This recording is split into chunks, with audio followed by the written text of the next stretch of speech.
겁내지 말아라.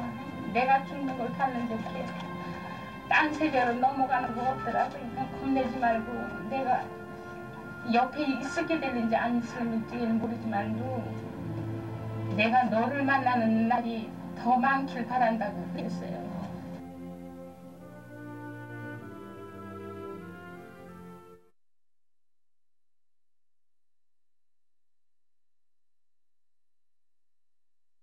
러시아어를 조금 넘긴 시각. 그래도 바람을 가르는 사람들의 발걸음은 좀처럼 늦춰지지 않는다. 하지만 세브란스 병원 식구들의 발걸음을 따라잡을 수 있을까? 그건 호스피스들도 마찬가지. 세브란스 병원 심장혈관센터 내에 위치한 이곳이 호스피스의 작지만 아늑한 보금자리다.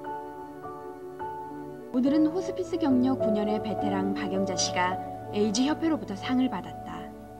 환자들 이야기에 곧잘 눈물을 흘리는 맘 약한 그이지만 도움을 필요로 하는 환자들에게 이만큼 든든한 버팀목이 또 있을까? 꺼져가는 촛불이지만 마지막 타는 순간까지 인간으로서 품위를 유지하도록 도와주는 것. 사랑이 없다면 아무리 노력해도 불가능한 일이라고 그는 이야기한다. 잠시 앉아서 숨 돌릴 틈도 없이 환자들에게 달려가는 호스피스. 대부분이 거동이 불편한 말기 암 환자들이라 뭐든지 조심조심. 오늘 하루 환자의 몸과 마음 편안하도록 돌봐주는 것이 호스피스의 가장 큰 사명이다. 하루 종일 병실에 있어야 하는 환자들에게도 크리스마스는 기다려지는 날이다. 물론 누군가 얘기해주지 않는다면 그저 다른 날들처럼 지나쳐버릴 수도 있겠지만 올 크리스마스 그들이 기다리고 그들을 기다리는 산타클로스는 빨간 옷 대신 녹색 조끼를 입고 나타날 것이다. 선물 상자 한가득 사랑을 짊어지고 말이다. 마지막이 될지도 모르는 성탄. 그러나 호스피스의 따스한 손길은 말기 암 환자들에게 잊지 못할 소중한 크리스마스 선물이 될 것이다.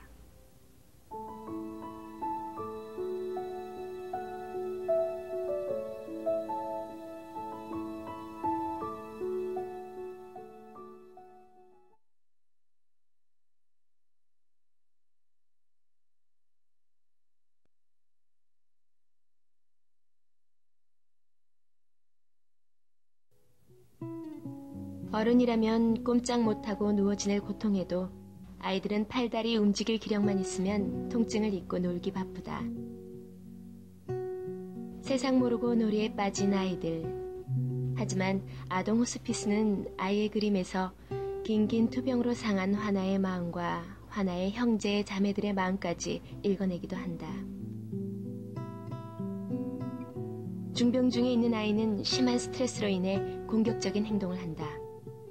그림을 그리는 것은 아이의 스트레스에 있어 좋은 처방이 된다. 마음의 상처를 입는 것은 화나뿐만이 아니다. 아픈 동생에 비해 사랑을 받지 못한다고 느끼고 있는 화나의 누나의 그림이다. 어린 아이일수록 놀이요법이나 미술요법이나 자기를 표현할 수 있는 어떤 매체를 이용해서 같이 이야기를 해주는 걸 통해서 아이가 간접적으로 느낄 수 있도록 그렇게 좀 전문적인 능력이 있어야지만 잘 도와드릴 수 있다고 볼 수 있어요. 따뜻한 이해 속에 화나는 어느새 지독한 병마와 의연하게 싸우는 아이가 되어가고 아동 호스피스들은 그런 아이들을 보며 보람을 느낀다. 울산에 사는 지은이는 태어나 몇 통의 편지를 통해 감사한 마음을 황혜란 선생님에게 보내왔다.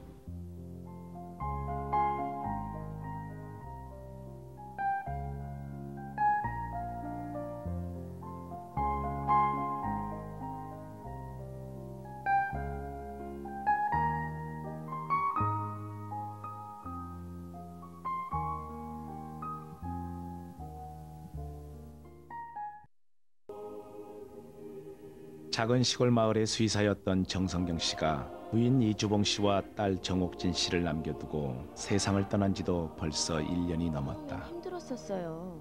지나가다가 사람들하고 옷깃만 스쳐도 휘청하고 쓰러질 것 같았으니까 다시 병원으로 돌아가고 싶다는 생각도 들고 그냥 아무도 없는 곳으로 도망치고만 싶었어요. 유가족들의 심리는 보통 쇼크, 부정, 분노, 인정의 단계로 변화한다. 하지만 그런 과정을 겪으면서도 대인을 기피하거나 남에게 슬픔을 드러내기 싫어하는 성향은 좀채로 변하지 않는다.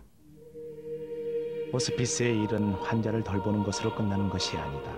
환자가 막 사망한 순간 쇼크 상태에 있는 유가족들에게 실질적인 장례 절차를 알려주는 것부터 짧게는 1년, 길게는 2년까지 유가족들이 정신적인 충격에서 헤어날 수 있도록 도움을 준다. 그래서 환자가 없어도 호스피스는 바쁘다. 남겨진 사람들을 위해 호스피스가 마련한 유가족 지지 모임은 말 그대로 유가족들이 슬픔을 함께 나누고 함께 극복할 수 있도록 지지해주는 모임이다. 지지 모임에서는 유가족들에게 실컷 눈물을 흘릴 것을 권한다. 눈물은 고통에 녹아서 나오는 것이다. 숨기고 살면 애도 시간만 길어질 뿐이다. 그러니 마음껏 울어라. 이렇게 말이다. 처음에 서먹서먹 하던 사람들도 금세 하나둘씩 속마음을 내비친다. 같은 고통이라는 공감대가 이들을 친구로 만든 것이다. 서기까지 옆에서 도와주신 분들이 참 많아요. 그분들은 저한테 장하다고 하시지만 같은 처지에 있는 사람들의 말 한마디는 또 남다르거든요. 아픔을 함께 나눈다는 생각이 드니까. 벌써 1년이라는 시간이 흘렀지만 아직도 이주봉 씨는 남편을 하루도 잊어본 적이 없다. 그러나 그녀에게 세상을 떠난 남편은 이제 슬픔이 아닌 추억의 대상이다. 생각이요? 하루에도 12번씩 나죠. 그래도 산 사람은 산 사람답게 살아야지. 슬퍼하면서 시간 보내기에는 할 일이 너무 많죠.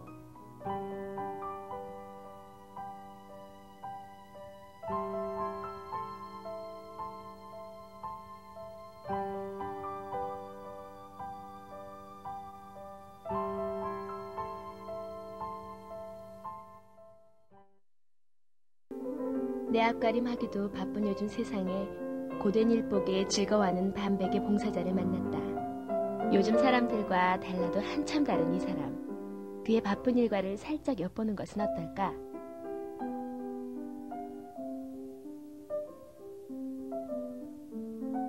목사님은 연고자가 없는 환자를 위해 호스피스 박영자 씨가 준비한 차들을 가지고 가셨다. 하지만 환자의 의식이 없었고 목사님은 기도만 하고 병실을 나오셨다.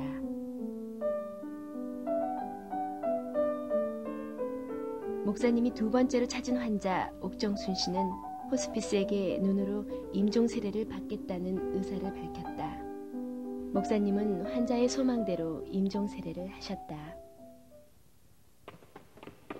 오연희 씨가 위중하다는 소식이 들려왔다. 목사님이 급하게 달려갔지만 도착 5분 만에 환자는 임종했다. 평생 미혼으로 가족을 위해 희생한 오연희 씨. 그녀를 보내는 어머니는 죄책감으로 오열했다. 괴로워하는 어머니와 가족들을 위해 목사님은 임종 예배를 보셨다.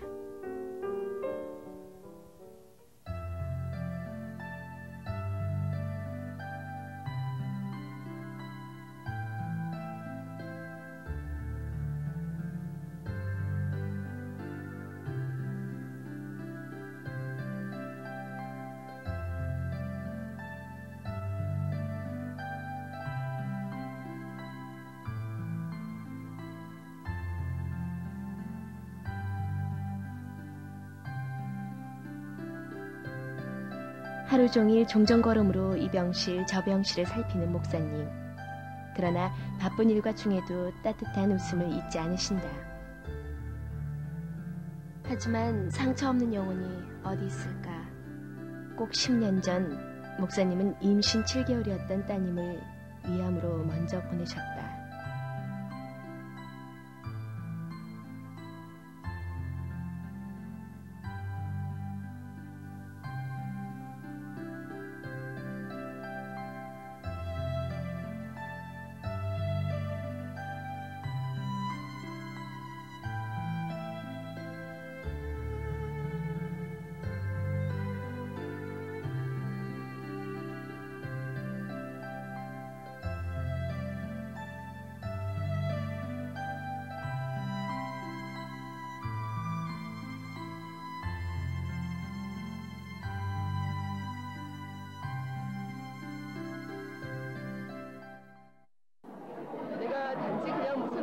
없는 것도 아니고 못하는 것도 아니고 그냥 친구가 돼주면 된다.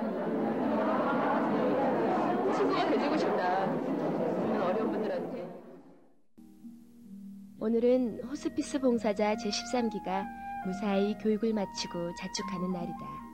10주 동안의 짧지만 힘든 교육 과정을 마치고 이제 진정한 호스피스로서의 첫 발을 내딛는 이들의 감회는 그저 새롭기만 하다.